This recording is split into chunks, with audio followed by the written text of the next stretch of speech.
കാലം കാത്തുവെച്ച കവിത പോലെ മലയാളി ഹൃദയം കവർന്ന മാധവിക്കുട്ടിക്ക് ഇന്ന് ജന്മദിനം. നാലപ്പാട്ട് തറവാട്ടിൽ 1934 മാർച്ച് 31 ഉദിച്ചുയർന്ന താരനക്ഷത്രമാണ് ആമി എന്ന മാധവിക്കുട്ടി. തൂലികയെ തോഴിയാക്കി മാധവിക്കുട്ടി മലയാള സാഹിത്യത്തിൽ സ്വന്തമായൊരു ലോകം തീർത്തു.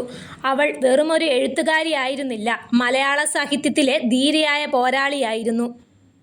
ഹൃദയത്തിൻ്റെ രഹസ്യ അറകളിലാണ് ആമി തൻ്റെ ശബ്ദം കണ്ടെത്തിയത്. കഥകളിലും കവിതകളിലും അവൾ പെണ്ണിൻ്റെ സ്വപ്നങ്ങളെയും തേങ്ങലുകളെയും ഒപ്പിയെടുത്തു. സമൂഹത്തിൻ്റെ കണ്ണുകൾ തുറക്കാത്ത ലോകത്തേക്ക് വെളിച്ചം വീശി. മാധവിക്കുട്ടിയുടെ കഥാപാത്രങ്ങൾ വെറുമൊരു പേരുകളായിരുന്നില്ല, ജീവനുള്ള മനുഷ്യരായിരുന്നു. ചിരിയിലും കണ്ണീരിലും അവർ നമ്മളോരോരുത്തരോടും സംസാരിച്ചു. മാധവിക്കുട്ടിയുടെ രചനകളെ പലരും പല രീതിയിൽ വിലയിരുത്തിയിട്ടുണ്ട്.